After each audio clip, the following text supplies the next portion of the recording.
Manipur University gi tongan ba department da PG tamliba Maheiroi 13 na punsinduna campus asigi ahangba laufamsingda watermelon na chingba tongan ba potlamsing thaduna ngasidi hotna jamangi mahayale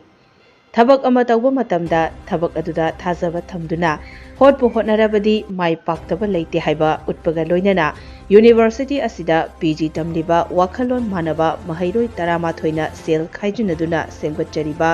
Maheiroi Organic Watermelon Farm asida ngasidi University asigi oja sing Maheiroi singi midyengfam oihori hiram masiga mari leinana aikoigi video journalist Konjengbom Nirmalaga Akhannana unajarubagi paudam thamjari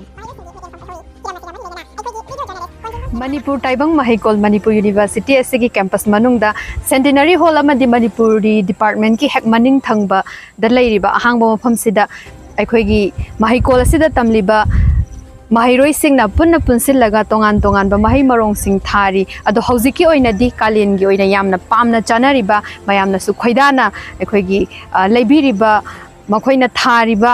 posing sigi marakta tarbus habadi watermelon se khoi yam pamna janari masigi matangda akhoi kamdongna masida university sigi manungda kamaina tharak pano aduga naha oiriba Maheiroi singsina masi karamna akhoi thabak se paikhat pirakli bano haibadu gi damakta unazariba se khetrimayum nauchani naucha dagi akhoi na khangjaning ba se naucha akhoi gi masidai sida hana mafam se kamaina leiram bano aduga masi paikhat piraisa sigi wari haudokpagi wari do kitang thambiyo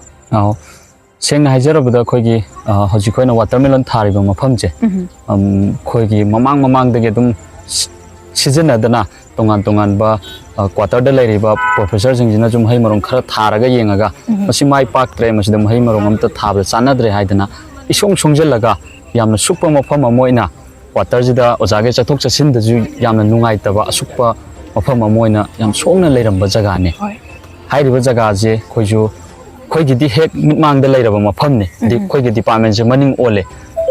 je mitmang da leibani na khoi first semester second semester mahai di sum tamba mahai tamna sigi songiba mafam je kaiguma kokthoga mahai marong khara tharaga di khoida ju senmit loan khara oini haibaji wari oina ji sanaba thabak oina di onthokta ba aduga khoigi leibak sida ju akanba kainogi oiba kanglup ki oiba irang ama ju tho leire machida marakta dum ban blockade toksandana kukina toksalakana koida kahena telo mamantang janba alu mamantang giba ada MLA khara na mayum da laisala paisala thanamba adugum baju adum ujai adu khoina chinjak ta mipal tangoi jedi chinda makti lawba thabak oina di sungon onthoktaba masidai jida khoi hostel amta da punna laiminaba department de tongan ba mayam je manaraga adudi hairiba mafam je khoi authority da permission lawraji permission pira matungda tharaga yengji khoi si watermelon tharaga si tharaga mai pakani haiba nataba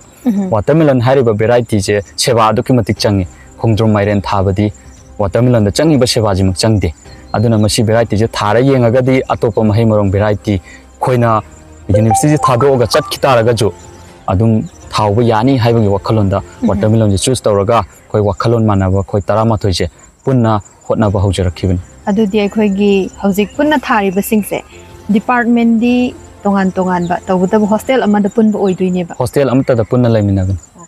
department tongan aduga hojik thari se maruina akhoi mangda urisi somda ubakanda hawai na chingba khamena chingba polam kobi su u horiba maliko sumaina polam mayam amadi uzai aduda maruina akhoi tarbus haibadi watermelon se da hena focus pigri se garigino haidi seba yamna changbagini haibani ba ko atopa haibadi masi yakre khalaga di kari atopa variety haidi atopa crop sing tharak haina di khanbir kaigumba khoidi master je loidore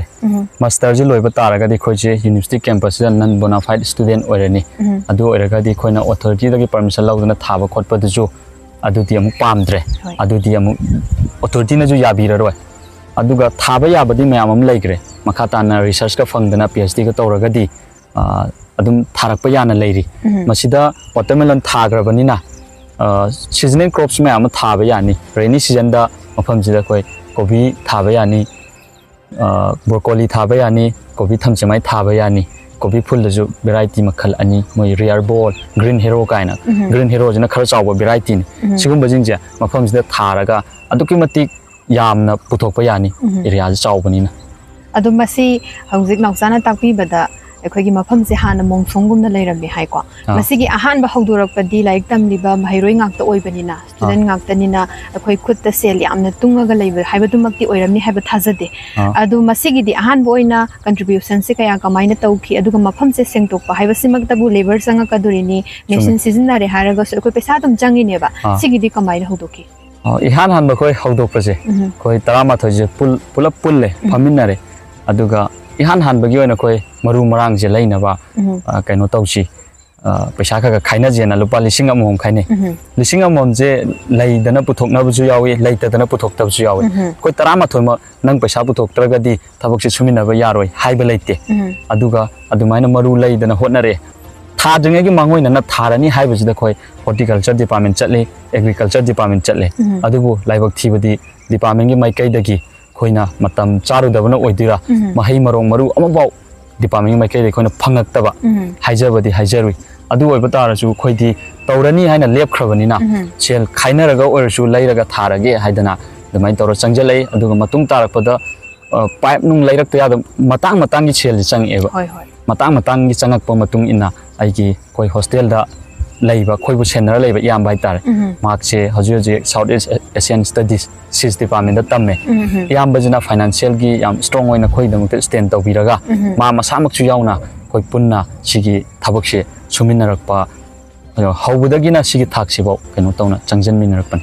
ꯍꯧꯗꯣꯔꯛꯄꯁꯦ ꯌꯥꯝꯅ ꯂꯥꯏꯅꯗꯤ ꯍꯧꯈꯤꯕꯗꯤ ꯅꯠꯇ꯭ꯔꯦꯀꯣ ꯑꯗꯨꯗꯤ ꯍꯥꯏꯗꯤ ꯂꯩꯕ ꯌꯥꯎꯏ ꯂꯩꯇꯕ ꯌꯥꯎꯏ ꯇꯧꯕꯗꯃꯛꯄꯨ ꯑꯩꯈꯣꯏ ꯋꯥꯈꯜꯁꯦ ꯆꯞ ꯌꯨꯡꯅ ꯈꯟꯈ꯭ꯔꯕꯅꯤꯅ ꯍꯥꯏꯔꯤꯕ ꯄꯥꯟꯗꯝꯁꯦ ꯌꯧꯗꯕ ꯌꯥꯗꯦ ꯍꯥꯏꯅ ꯈꯜꯂꯒ ꯋꯤꯠ ꯐꯨꯜ ꯗꯤꯇꯔꯃꯤꯅꯦꯁꯟ ꯑꯩꯈꯣꯏ ꯆꯪꯁꯤꯜꯂꯛꯏꯅꯦꯕ ꯃꯁꯤꯃꯛꯇꯤ ꯌꯥꯝꯅ ꯊꯥꯒꯠꯅꯤꯡꯉꯥꯏꯅꯤꯀꯣ ꯅꯥꯎꯆꯥ ꯑꯗꯨꯒ ꯑꯩꯈꯣꯏꯒꯤ ꯋꯥꯇꯔꯃꯦꯂꯟ ꯊꯥꯕꯁꯤꯒꯤ ꯃꯇꯥꯡꯁꯤꯗ ꯂꯥꯛꯆꯔꯒ ꯑꯩꯈꯣꯏꯅ ꯉꯁꯥꯏꯗꯒꯤ ꯁꯨꯝ ꯐꯤꯜꯁꯦ ꯁꯨꯝ ꯆꯠꯂꯒ ꯌꯦꯡꯕ ꯀꯥꯟꯗ ꯚꯦꯔꯥꯏꯇꯤ ꯑꯅꯤ ꯑꯣꯏꯕ ꯃꯥꯜꯂꯦ ꯊꯥꯔꯤꯁꯦ ꯀꯔꯝꯕ ꯚꯦꯔꯥꯏꯇꯤ ꯑꯣꯏꯗꯣꯏꯅꯣ ꯑꯗꯨꯒ ꯁꯦꯂꯦꯛꯁꯟꯁꯦ ꯃꯁꯤ ꯍꯣꯏ different department tabudi chalure haire masi kamaina variety selection torake habudus khangninge variety je sengna id hana khara sum watermelon farming je tawjere e ai je hoi ihan hana torku matamda mai pakhidaba misak amani aduga class 12 loraga ina yam nganna haurakhiba adu mai pakhide mai thigi adu mai thire na ju tokhide graduation tami kanda jo dum thagi chigadi ai gi oina mari rakshu bani attempt se hoi mari rakshu bajida aina thagi ba changdudagi ju masing henna thagi haibagi asam da thajabani lising ama chonga lising ani gumba je dum aina ada thabangame adubu sidadi aina plan tawje lising 10 thage na khanbani lising 10 thage khanbaje matam yam tengiba February 15 da thadokpane adugi mamang da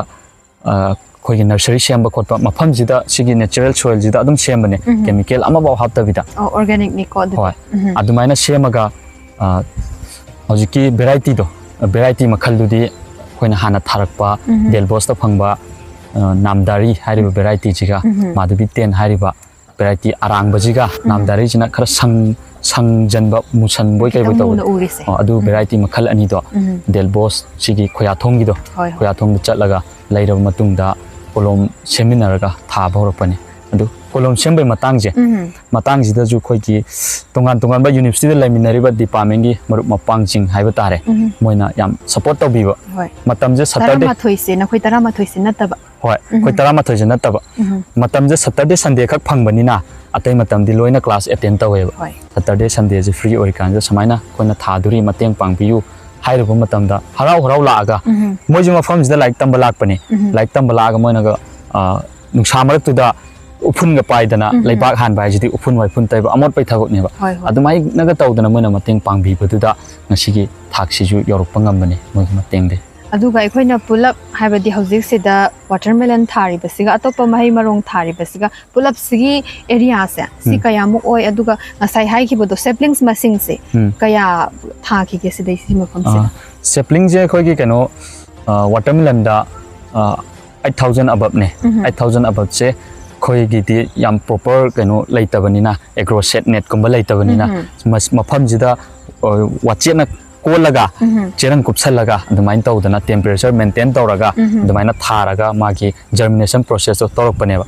अदुदा खितंग सोइबजु यावे लोइना 100% success ओइदे सिदा 5000 मुक्ति सिदा fill जि थांगमे अदुगा अतै 3000 मुक्ति चांगदि कोइ मांगे मरमदि कोइ छात्र ओइना लेबनिना प्रोफेशनल ओइना अदुदा मतम जि इन्वेस्ट तौंगम गिदबा अदगी खरा मखैदि मांगे खोइगी हजिक थारिबा मफम चप चाबदि 1.76 acre ne hojik variety makhan makhan thari se pulamna consilis se ko aduga akhoi watermelon sidi ngasai so haibire yamna joton changba yamna seba sangba haidi angang macha ma yokpa gumba ne ba sidi ko yamna seba sangba pot oi ma sidai sida ithai lokhong ising su yam changam gani ko adu sigi na kamain tawdana manage tawbi karai dagi ising se lawi sigi manung sidagi dum ising se irrigate tawbi yaba oi brana tragana mapan dagi laibra kamain tawke इसिंगी Matang से कोना महे मरोंग हम थागे हायरगदी इसिंगजिना याम मरु ओय अदो इसिंगजिना मरु ओयबनिना इसिंग जु लैरबा सिगी लंबी जिगी हेक मखाजे सिदा लीला खोंग मरिल जे चही चुपा इसिंग तत्तना अदुम वातना लैबा मफम ओयबा अदो इसिंग लैरबनिना मफम सिदा महे मरोंग थाबा यानी हायबसि ngannna madu hana khangaba matungda महे मरोंग जे थाबा होरपन possibilities मैम जे हाना येंग थो एन नागेट अकोय बसिदा करी तो बियाय अकोय न सिदा तौरा अगदी करी करी अकोय द मतेंग पांगा कदब फैक्टर्स लेगे हैबदो हाना येंग थो एबको यम नुंगाई जे अदुमक्ति ताबदा हाइदी प्री प्लान फजना तौरब मतुंग द यानी हैबदु मखलगा चंगसिलकपनि को अदुगा हौजिक से अदुम अकोय उजबदा मैम मसु लैबसु लाए जाना बसु यावरे इवन अचौ अचौ बसिंग दि लोइख्रे हाइना हाइ होएबको अदुमसि था खिबसिगा था कया लैरकांदा महै से मैच्योर ओइरागा चा याय अदुगा योन बगिसे सिदा लाइबसे सुमाइना इंडिविजुअली लाइनरी से सुमाइना लाइब्रा नत्रगा बल्क ओइना थादोकपा यावब्रा कमाइ तो सिगी मतंग जे आइना जु खंजरम जे वाटरमेलन जे खोइना थारे हाइबा मतम द कोइ मरु लैरबो मतम द नोय याम लिसिंग मंगा मुका थाजन बदि यामी द market facility market proper market लाइतबनिना वानी खोनी खोइ द हाइबिरे अदुगा खंजरम बना यूनिवर्सिटी कैंपस मनुंगजिदा any agri department horti department ga collaboration ga tawdana koi manipur university student union ga tied up ko tawraga watermelon festival tawge haibagi plan ama leijarame adubu watermelon je khara munjalak paje munbaje sengna thado aba matung da 90 days ta mun ga dawni adubu khoi gi hotna jaman haitare yam kana seba tawba hotna ba ngak sang bada la aga numidang waram erupchi la ko yeng ba napi phoiba ising chaiba adumba tawbuduna maram oira khoi 80 days saida watermelon je mulle mun baje paktak nana munde marak sida khaga mun ba yawe marak sida khang e bako khaga mun ba yaw baje amun baje khoina mulle je khang bani khoina test tawte khairaga misi market tawba yardar yaroi taran khara khak he aga kaino tawba ho bajida demand ga supply ga je demand na kai ne jala khoi supply ngamdre adagi amun ba khara khak yon badida demand henman badagi khoi je 3 days 4 days watermelon he aroi adi matung da thengnerji na ko notice ama thoe notice tho matung da sunday da sales hawe mamangi da mamang han ba mega sales to base hoi han ba mega sales to base da aduki matik numito mi ke su irai lainer roi da ba male adubu nongju mangi nongju tai numito da kilo lising ani kharen ani chonga huyole nongmati da adudi khallu baga ngasai laibak haibalak haibasim su yaudaba yadaba natte ko ado khallu baga ngasai mi laibala roidra khallu raga hojik se demands ne henjalaktana supply sing amdrabane ba ado charangna sum pa bada ngasai gi maru lising manga muk ne ba thakri se sida hojik phawa phanga isida revenue la isinga adum kayamuk yamna lempa na konaraga kyamuk leme haibada adu su haipet phongdok bi yara di phongdok bi Koyna सिदा total investment जे मरु मरांगा खोइगिति हाना होरकपनिना plastic polythene लैबन sampling same अदुमदा पैसा काहन invest तौगरे अदुगा कुचुखला equipment लैबसे equipment योंपाक अदगे हाफु खोटनबा खोइ तरा माथोइनिना नुपा ngakतनि अमना सुरगा अमना येंगबजु नुंगाइते अदुना लोइ सुनबा लैसले अदुगा इसिंग चाइनबा खोइगे sprinkler pipe नुं engine नुं सिगुम्बा लैबा खोबु पुन्ना 60000 मुक्ति total दा invest tawre ahan bagi initial investment se hoi aduga hojik phawbagi oina kainogi mathakta di 2 lakhs above di koina earn tawba ngame hoi adumakti yamna chawba mai pak pani horak pasida ko haidi haina ba leiri ni ahan ba horak pada mai pa agadi aduna amuka khoi se motivate tawraga he na khumang chawsin na changsin ba ya bagi scope tuma leire khangaga di hena su changsin ningdoi ne ba ko yam nungai jai masimakti tabada aduga khoi gi masidai sida open space ne se akoina yengmu matam da round se kasu khajan ba khot pa khabu de wa fencing amta taw de ko masidi open da thame hai targadi sa san mi mak natraga su sa san jangdana khotna tawba nungdang nangthoga thambadi yada banina sigi di ngak sen badi kamai tawi Maheiroi so iri kamai manage taw sigi matang je khoi kasu thoina ngak sen ba tawdre Manipur University campus ni university campus manung jida kasu thojopa mi phattaba laini haiba khona ju thajade aduga leiju leite adubu haurakpadagina khoi suksen senade adum huntoga tharamaga seba torama adum chakhiba ngaktane dekoina pairamba yongpak berchan khusu khulai bauda thambam jaga laitadana khoige machi da matai da sai marakta adum thamme adum da kanam paide adubu haijing pharaga khoi hekpa yarakpa timing je sidadi kanagumba dum chaning ba yauni chaning ba mapu lairam da taraga di moi dum chaning mane dum hega chakini aduna senada yadabanina haijing phara kanda koi yamba jing marup mapang jing na marakta sum rotation tanaraga khoi mayam maraksida ahin amamam dumaina chenai le aduga makok tamuk laksaraga ko ahan bagi ekhoi mayam di pulla kanda sumaina tausi farm ama taurasi haibasi madi khana khren hai ado sigi wakhal se kadai dagi lakhiba oidoino kanana influence tawkiba oidoino credit se kanada pininge sigi se credit che seng harabda khoi hotna minariba khoi 13 makse sida pulap oina credit che pininge aduga mahimarong thabagi kaino je wakhalon je si aina khitang hana tharakpadu oi banina khoi masen adum suggestion tawnei adu phagi jogai tawna bu yawe nangna thaje na tharaga kaigumba paisa me invest tawraga mai thiraga di nangna daita responsibility bu godawni ko pangan ju warakpa hayeng thabak sina mai paga paisa phangni phangoi pura khangdabida blind amda changjan minarakpanina adumaina phagi tawna bu yawe khoi masen marakta adu serious oina dinata phagi di oiba adu chumje chumba mai thiraga di haibagi akibaduda dumaina kaino hainai khoi masen aduga chahi watermelon je siga chahi aigi di mari rakshu banina adugi experience to laibanina hairiba experience to loina na koi unity oiraga di area phana chaujanu mai pakna thaba ngamni haibaduda aigi wakhalon dubu yaning dana aigi marup mapangjing moju mahai tami bangaktane adu moi na support pibira kanda punna amatoina changjan min rakhibani hoi adu di hana toramba phagi do kitang na thairaga hai tare mayon je sat on thoga aina smaina hai ki bado hojikti mai pa bani na makhata na changsin minagi ji haina makhata na sum mai pa poi bi haina khoi mai kai dagi su thamjage naw sai khoina sum yengjarak boda mamang sida ekoi tarbus tan badum ni phajana ure hojim mo khoina jangai sina hawai pareng thari si yengbu su yam phajare ko aduga nakan si su ekoi gi khongdrum la torbola thabira khara su hauri aduga asumna kan side sida su ekoi uzam ta khamen su yam phajana pale ko aduda aina mu hangning sina hoi tarbus sibudi mayamna su yam pamna renga sai tarbus ki wari du masangna su sare adu maru aina selection se crop selection se hawai gumba adegi thabi gumba natraga khamen gumba se khalaga haidi seasonal oibadi sina tab su mayamam leidana si si oina tharuri se maram leibra natraga na sum try tawrira kamai tawbu masi thabai ju maram lei watermelon ga torbot ka khak thage tormane mafam je adu torbot to koina nursery sampling semada mai pakhidre yamna mai pakhidre adu ga hoi churi ani mukti thai koina khara soigi bai tare adu class tawring eda soigi batu chu adu bu lamje hangal laga mangal laga thambadudi pamudana yamna tenba matamda koi sel jo dum phajana senmilon oiba yaba koina injang na piyo na yam pamna ju chana ba sara ba kalen matam da dum binchi yam pamna champut putna mayam punna chanai aduga siju yam tenba matam da senmilon aduki matik wangna tan ba ya ba oiba maje one time hekte hekpa matam jida ju marol ama koina he aga maron ama yolaga no mani ni kalaga maron sumaina maron hekpa oiba aduga per kg da dum market ta 50 60 dagi tadana dum piba koida senmilon ju koida fani Maheiroi ori banina like tambai je sel adum changi ado suminari ba jingjida ju dum thaba ingang hak sang bada thabuk chatok chasin tawraga koigi independent loina mahi tamni haibagi wakhalonda laiba imanaba mayam am yauri aduna chiju masagi earning process amani sidai phangakpa sel jina adum mahi tambada sizina dui ngaktani aduna sel ju yamna tanba yaba matam ju tenba thirakpa matamda khoi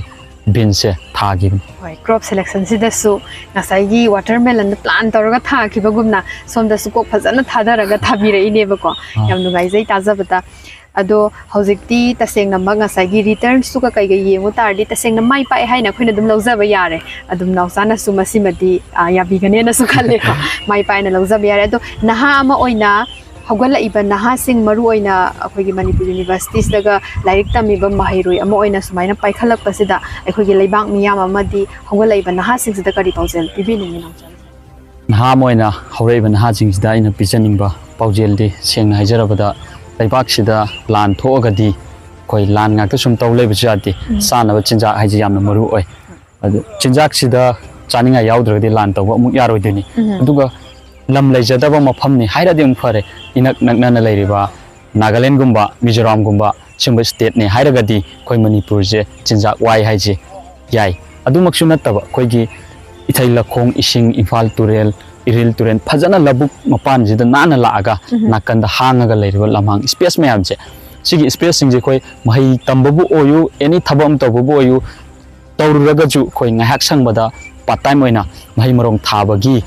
mana masing thabagi chinjak puthokta yade mipal tangdaba yade haibagi wakhalon je koi Manipur da laiminari ba kanglup khudimaki naha jingsina leiraba matamda da nongmadi sungsoi soidana Manipur je chinjak ta mipal tangoi haibaji sigi wafam ji thamsoi ba irang sida khoigi Manipur gi paliba laingak sida leiriba khoigi luching bajing jina tawriba thabak thawong jing je khoi Maheiroi khoju tasengna penjade aduki matik pende makhoida khoina thamiba thajaba jingdo aikhoi khaktada Maheiroi khoi khaktada natana laibak sida leiriba ima iben ahallaman mayam jina makhoi jina kaigumba luchingba oiragadi khoigi Manipur da thoiba irang da natana Manipur gi aphaba yai phanaba thabak thoram tawakani haidana adugi thajaba da makhoi bu luchingba oihangi bani adubu makhoina ngasidi luchingba oirabak matamjida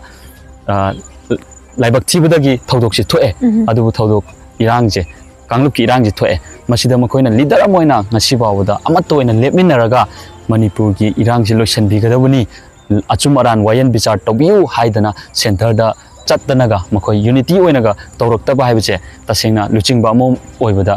luchingba amo oina khoi gi oina phangjabada aduki matik laibak thibani kaigumba makhatana sigumba luchingba jingje khoi Manipur da hena laigai matik Manipur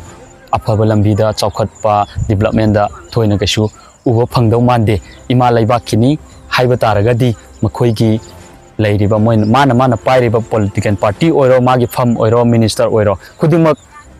tungoi naramaga aigi ima laibak na lui haidana chongthoga center da lawba ngamba yade haiba mo khangan bangamba adugumba luching badudi Maheiroi aikhoina ju aduki matik awang ba thakta ikai khumnanabagi damakta sem saraga su lei aduga political party khudimaktagi resign tawba taraga ju tam khudingi vote le paju adugumba asengba mama laiba majati nungsiba leader dudi tam khudingi lepige adum mai pakani haiba wafam ji thamjai yam nungai jai nausa yam phajaba wakhalon su aikoi gi leibak miyam amadi hogala iba naha singda pibire masimakti taseng namak naha amadagi aikoina taningba answer do adum oi haijaba tabani tungda su mai pak po ibiu haina aikoi gi Imphal today mai kai dagi su wish bizari thank you masini hot po honarabadi ngamdaba leite ongde chumna changsillaga thamiba target bu yoge khallabadi adum sungsoi soidana maki mai pakani haibadu leiriba Manipur University da tambiriba wakhal manaba makhoi tarama thoina aikhoida utpibagum hawgalaiba naha singsi government gi job ngairaga leibagi mohutta angamba mafam matam yengbiraga thabakse su nombasi tangai phadana tawbiu haibasi aikhoigi maikai dagi thamjari punnamakku khun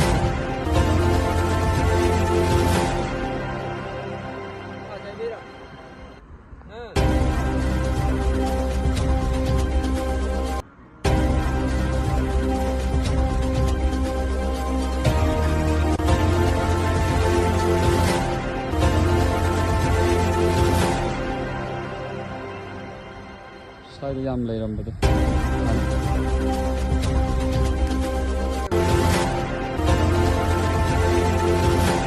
rich ni tek taw ta di kai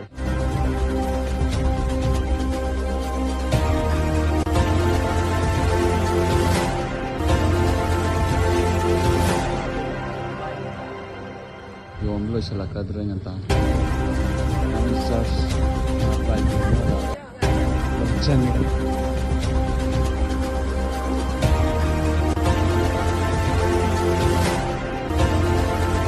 oh morning